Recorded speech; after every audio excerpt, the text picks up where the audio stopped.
The Japanese pilots first saw the P-38 Lightning as a curiosity rather than a threat. A strange twin-boom machine that looked too heavy, too stiff, too American to survive in the swirling dogfights above New Guinea.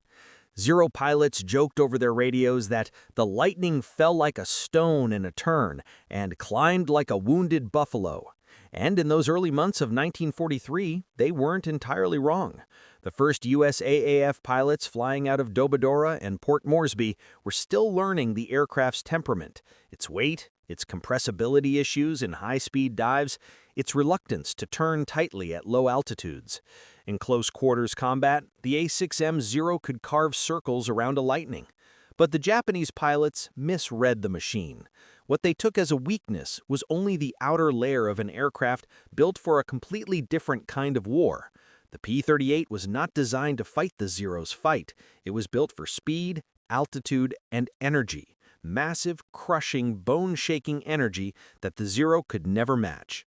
And in the skies of New Guinea, where visibility stretched for miles and engagements often began as specks glinting in the sun, the Lightning was slowly awakening to its true role.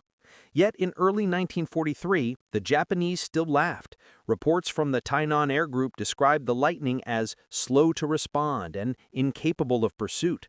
Zero pilots routinely tried to bait American flyers into turn fights, and many young USAAF pilots took the bait, losing altitude and advantage until the nimble Zero slipped onto their tail. Losses were painful, the lessons harsh, but among the surviving P-38 pilots, men like Charles Lindbergh Jr., Tommy Lynch of the 39th Fighter Squadron, and veterans of the 80th FS, an understanding began to take hold. Every time the Lightning escaped by diving away, something remarkable happened. The Zero didn't follow. In every encounter, the same pattern emerged.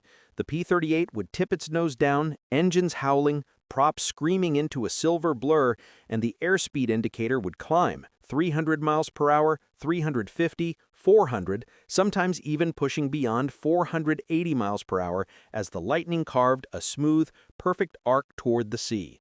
And the Zero simply could not match it. Its lightweight frame began to shake past 350 miles per hour. Control surfaces stiffened. Wings risked shearing off in high-speed dives. Japanese pilots reported feeling their aircraft lock up if they tried to pursue. Slowly, realization spread in the USAAF ranks. The P-38's dive was not just fast, it was a weapon no Japanese aircraft could follow. By March 1943, combat reports circulated through the 5th Air Force describing this advantage. One stated simply, "Zero cannot pursue Lightning in dive. Lightning must initiate combat from altitude." Another recorded an incident near Buna, where a P-38, cornered by two Zeros, escaped by pointing its nose down and accelerating beyond enemy capability. USAAF tactical bulletin drafts, later finalized in mid-1943, began emphasizing a new mantra: never turn with a Zero, fight with altitude, fight with speed. Pilots practiced keeping their aircraft above 20,000 feet, using the early sun to mask their approach, and diving only when the moment was perfect. Yet in early 1943, this was still a theory, a tactic being born. The Japanese continued to underestimate the aircraft, never imagining the Lightning would soon master the very maneuver they mocked, the high-speed dive, transforming it from a desperate escape trick into the deadliest form of attack in the Pacific. The Zero pilots didn't know it yet, but the days when they could swoop confidently onto American formations were ending. Above the steaming jungles of New Guinea, the twin-engine fighter they ridiculed was learning to strike from the sun, fall like a hammer, fire a single devastating burst from its nose guns, and climb away untouched. Boom and zoom was coming, and it would change everything. By mid-1943, the pilots of the 5th Air Force were done learning the hard way. They had buried too many friends, watched too many Lightnings spiral into the jungle in flames because someone tried to outturn a Zero. In the ready rooms at Dobodura, Nadzab, and Port Moresby, veteran pilots began speaking with new conviction. The P-38 wasn't meant to dance, it was meant to strike. Men like Major Richard Bong, Thomas Maguire, Charles MacDonald, J. Robbins, and the instructors of the 8th and 49th Fighter Groups gathered their rookies and drilled a new doctrine into them with almost religious intensity. Never turn, never bleed speed, never fight the Zeros fight. The Lightning is an energy machine, so fight like one. It wasn't swagger, it was experience, honed through blood. After dozens of engagements, the veterans understood what the Japanese didn't. The P-38 possessed the single greatest tactical advantage of any fighter in the Southwest Pacific, the ability to dive past 480 miles per hour without breaking apart, without losing control, and without losing the fight. The Zero couldn't touch that. The Zero couldn't even attempt it. Its wings shook, its frame buckled, its controls froze. Japanese pilots knew this. They wrote it in their own combat diaries. The Lightning dives like a stone, but it escapes like wind. Do not follow. You will die. And yet they still mocked the tactic, calling it cowardly, unmanly, unworthy of a fighter pilot. For the Americans, honor didn't matter. Surviving the mission mattered. Winning mattered. Boom and zoom began as improvisation, but evolved into doctrine. USAAF Tactical Bulletin 1943 finally codified the rule. Maintain altitude advantage. Use diving speed to initiate slashing attacks. Do not attempt turning engagement with A6M or Key 43 types. Pilots practiced high-altitude positioning like artillerymen adjusting fire. They orbited at 22,000 to 25,000 feet, engines humming, studying the Japanese formations below. Bong described it perfectly. We owned the top floor. From there, you choose when to fight, how to fight, and when to leave. And the Japanese had no answer. In one training run, a squadron from the 39th Fighter Squadron simulated a coordinated dive attack from 23,000 feet. The P-38's accelerated so violently that several young pilots later said the aircraft felt alive, shuddering as air screamed across the twin booms. When they leveled out, the nose-mounted .50 cals and 20mm cannon delivered a punch so concentrated that a 1-second burst shredded the plywood targets as if a grenade had detonated inside each of them. But training was just preparation. The real proof came in the skies of New Guinea. On 11th July 1943, near Salamaua, a patrol of 8 P-38's from the 39th FS spotted a formation of Zeros at lower altitude. The Zeros dove toward them with their usual confidence, expecting the Americans to turn and fight. Instead, the Lightnings climbed. Even by a few hundred feet, it was enough. Then, the world flipped. The P-38's rolled over and dove, 8 streaks of silver fire falling from the sun. Airspeed indicators climbed past 400 miles per hour, then 450. The Japanese pilots didn't react quickly enough. They tried to turn, scattering in panic, but their aircraft simply couldn't match the Americans' velocity. The first American dive shattered their formation. 2 Zeros exploded almost instantly under concentrated bursts from the nose guns. Another had its tail ripped off. Another fell in spiraling smoke, wings shredded. By the time the P-38's leveled out and climbed away, they had destroyed 5 enemy fighters without losing a single aircraft. The Japanese pilots stunned. They didn't pursue. They couldn't pursue. From that day, something changed. Reports across 5th Air Force began to sound different, less cautious, more confident. Pilots wrote things like, "We hit them before they knew we were there. They never saw us coming. They broke formation the moment we dove." Yet even this was just the beginning. The P-38's transformation wasn't only tactical, it was cultural. Rookie pilots began to imitate the veterans, speaking of altitude as money in the bank, of diving speed as the hammer, and of climbing reacceleration as the shield. They learned that a P-38 with energy was untouchable. They learned to choose when to attack instead of reacting. They learned that patience, not aggression, won battles. One young pilot, after months of frustration, finally understood during a mission near Leh. He kept his Lightning above the fight, resisting the urge to dive too soon. When he finally chose his moment, he struck once. One burst, one kill, and climbed away untouched.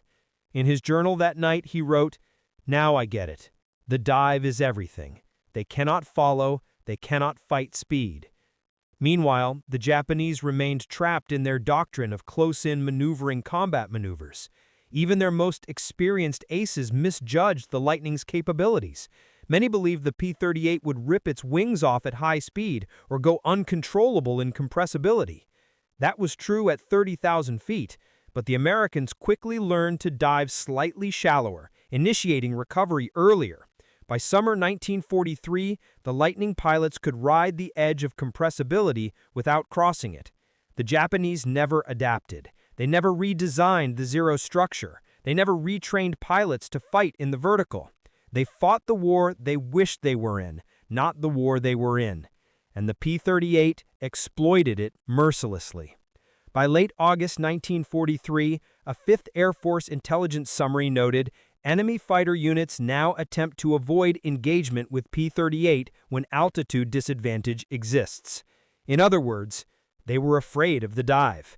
And they were right to be, because the next phase, the Wewak strikes, would prove what happened when boom and zoom wasn't just a tactic, but a weapon of mass destruction in the sky. The strike on Wewak began before sunrise, when the sky over New Guinea was still a deep indigo, and the jungle below lay wrapped in mist. The Japanese considered Wewak their strongest remaining air fortress in the region.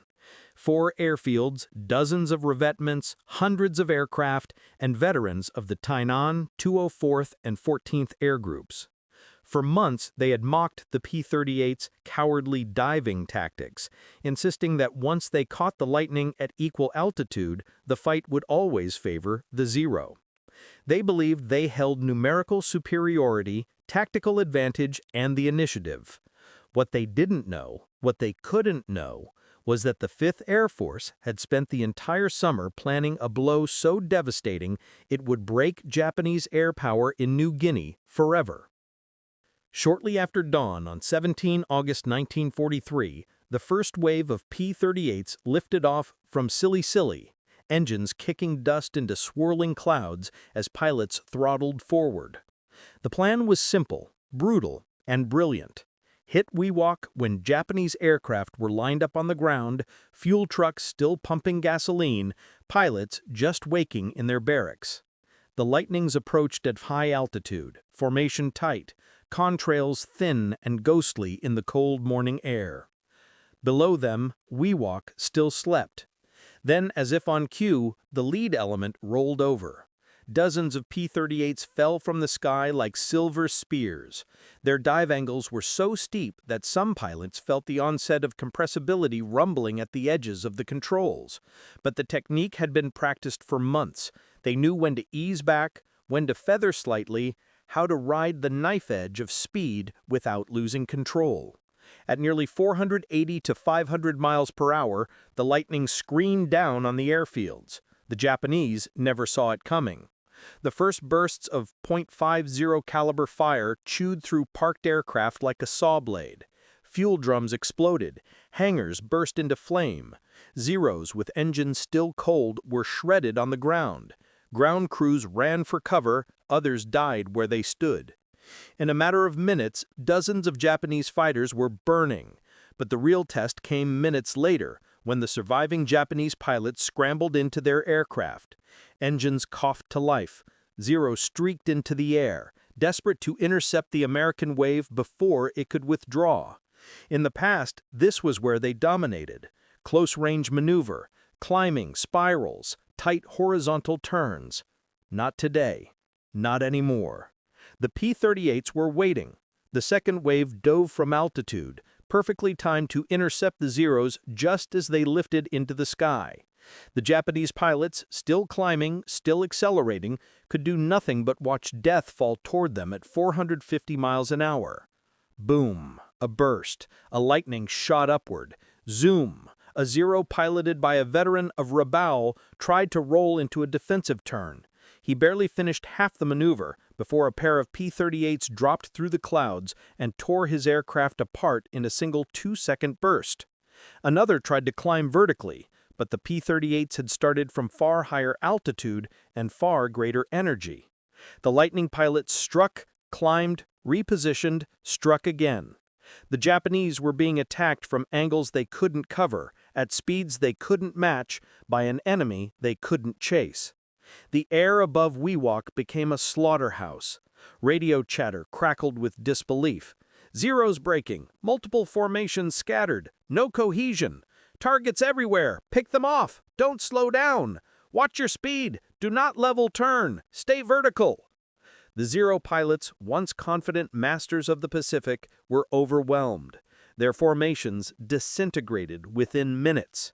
Some attempted to dive away, but the P-38s simply followed, the one maneuver the Japanese had once believed impossible. The Lightning's dive superiority was absolute. Near 500 miles per hour, the Zero began to shudder. Past 520, it lost structural integrity. A P-38 could hit those speeds effortlessly. It wasn't a chase. It was an execution. By the end of the first Wewak strike, over 100 Japanese aircraft were destroyed in the air and on the ground. The Americans, almost none. That would have been enough to cripple Japanese air power. But they weren't done. On 18 August, they hit Wewak again. On 20th August, again. Later in October, again. Each time, P-38 formations descended from high altitude in disciplined, devastating boom and zoom assaults. Each time, Japanese resistance dissolved faster. Each time, more aircraft were destroyed than Japan could replace. Intelligence summaries described the results succinctly. Enemy air strength at Wewak has ceased to be a factor. Pilots returning from the missions expressed disbelief at how one tactic, one maneuver the Japanese had laughed at, had become the blade that gutted their entire air presence. In a diary found at Wewak after the Allied advance months later, a Japanese pilot wrote, "The Lightning attacks like a hawk. It descends with impossible speed. We cannot follow. We cannot fight it. When the P-38 appears above us, we scatter like leaves before a storm." The technique was no longer just a tactic. It was the defining characteristic of American air combat in the Southwest Pacific. Altitude as the throne, diving speed as the sword, discipline as the shield. Wewak wasn't a battle, it was a statement, a declaration that the era of zero dominance was over, and that the twin-engine fighter Japan had mocked in 1942 had become the deadliest machine in the Pacific sky. By early 1944, the P-38 Lightning was no longer the awkward, misunderstood, twin-boomed outsider it had been in 1942. It was now the undisputed king of the Southwest Pacific sky, the preferred weapon of every top ace in 5th Air Force, the spearhead of General George Kenney's air strategy, and the nightmare of every Japanese pilot who glimpsed its silhouette glinting in the sun. The boom and zoom doctrine that had taken shape in 1943 had matured into a lethal science, no longer improvised, no longer experimental, but executed with the cold precision of a surgeon's scalpel. The battles over Hollandia, Aitape, and the northern coast of New Guinea proved it. They did not simply show the P-38's superiority, they reveal the battlefield where Japanese air units barely survived long enough to fight. It began in April 1944, when Allied forces prepared to seize Hollandia and Aitape in one of the boldest amphibious assaults of the Pacific War. To succeed, Kenney needed air supremacy, total, crushing, unquestionable, and he had just the aircraft to deliver it. At dawn on April 3, 1944, dozens of P-38s from the 475th and 8th Fighter Groups lifted off from Nadzab and Sador, climbing into a brilliant blue sky streaked with high cirrus. Their mission was to sweep ahead of the invasion force and destroy any Japanese aircraft capable of interfering.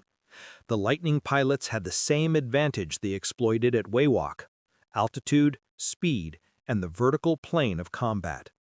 But this time, the Japanese weren't just unprepared, they were desperate. New Guinea's airfields were depleted, Fuel was scarce. Pilots were exhausted. Many fighter units arriving from Rabaul and Truk were already bloodied before they even reached the front. Yet they still believed the Zero could turn the tide in close combat. They didn't understand that the battle they wanted no longer existed. Shortly after 0900 hours, the P-38s approached Hollandia's airfields. Dozens of Japanese fighters, A6M0s, K-43 Oscars, and a handful of K-61 Tonys scrambled to intercept.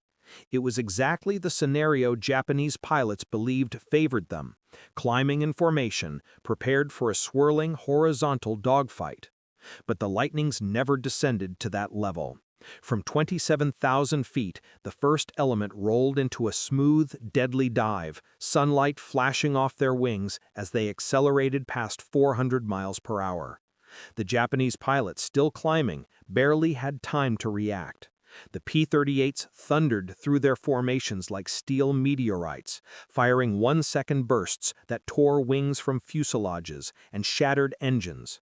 Before the Japanese could turn, the Americans were already climbing away, engines roaring, regaining altitude like giant birds shaking off prey. For every Japanese pilot who tried to follow, the same fate awaited. A trembling airframe, stiffening control surfaces, the onset of aerodynamic lockup, and the terrifying realization that the Lightning was pulling away effortlessly, gaining separation in seconds. Then the second wave hit. Then the third. Boom. Burst. Zoom. The strikes were perfectly sequenced, each group attacking from staggered altitudes, each dive executed with precision drilled over months of combat. Below, Hollandia's airfields erupted in flame. Dozens of aircraft were caught refueling or taxiing. Fuel trucks exploded. Ammunition dumps ignited in towering columns of smoke. Ground crews ran for cover behind revetments that offered no real protection from high-velocity .50 caliber rounds. Radio chatter between P-38 elements was calm, almost dispassionate. 2 enemy fighters destroyed, climbing. Multiple bandits scattering, ignore turners, stay vertical. Tony on your 6, breaking off, he can't hold speed. The Japanese pilots, realizing the futility of chasing the Lightnings upward, tried to lure them into horizontal combat. They rolled, turned, looped desperately, hoping to pull the Americans down into a circle fight. But the P-38 pilots no longer took the bait. They held altitude, they climbed, they repositioned, they hit again. In a diary later recovered at Hollandia, a Japanese pilot wrote, "Lightning does not fight. Lightning strikes. We see them only when we are already dead." By midday, resistance had collapsed. The sky above Hollandia belonged entirely to the Americans. More than 60 Japanese aircraft were destroyed in a single day. The Japanese lost so many experienced pilots that several squadrons were disbanded by mid-April. And the P-38s? They returned home with almost no losses. The same pattern repeated over Itape, Wak, Sarmi, and the approaches to Biak. Every time Japanese fighters rose to challenge the invasion force, the Lightnings swept them aside with the same merciless efficiency. It wasn't simply that the Lightning was faster, it was that the Americans had mastered the vertical fight so completely that the Japanese no longer understood what battle they were in. By summer 1944, intelligence officers reported that Japanese units were avoiding combat with P-38 formations if altitude disadvantage existed. Translated, if the P-38s were above them, the Japanese didn't even try. They scattered, they dove for clouds, they hugged the treetops. The era of zero dominance was not just over, it had reversed. The hunter had become the hunted, and the P-38 had become the symbol of American air supremacy in the Southwest Pacific. In one combat debrief, a young Lightning pilot summed up the entire transformation in a single sentence. "They laughed at our dives in 1942. They ran from them in 1944. But the final proof, The moment Japanese pilots realized they could no longer survive the vertical battlefield would only come months later in the skies of the Philippines, where the lightning would complete the destruction of Japan's veteran Air Corps. By the time American forces surged into the Philippines in late 1944, the P-38 Lightning was no longer just a fighter, it was a method, a doctrine, a sharpened instrument of aerial dominance that had rewritten the playbook of the Pacific War. The Zero, once the terror of the sky, was now a relic of an older style of combat, light, agile, deadly at low speeds, but catastrophically fragile in the face of vertical maneuvering, high-speed dives, and coordinated slashing attacks. Japan kept trying to fight the War of 1942. The United States had already jumped ahead to 1945. The difference was fatal. When the 49th Fighter Group and 475th Fighter Group began operations over Leyte, Mindoro, and Luzon, they encountered a Japanese Air Force already weakened by New Guinea and Hollandia, but still determined to resist. The Japanese committed A6M Zeros, Ki 43 Oscars, Ki 44 Tojos, and even the faster Ki 84 Frank in desperate attempts to blunt the American advance. They sent everything they had. And it didn't matter. The P-38 pilots had perfected boom and zoom into an art form. At 25,000 feet, Lightnings orbited silently, waiting for the Japanese to rise. They always did, and the outcome was always the same.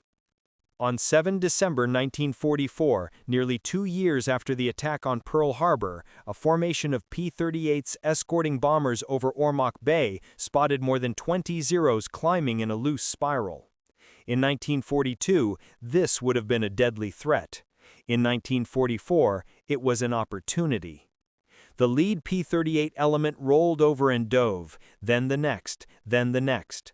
The sky became a series of vertical strikes, silver arrows falling from the heavens, firing 1-second bursts that ripped apart anything caught in their path.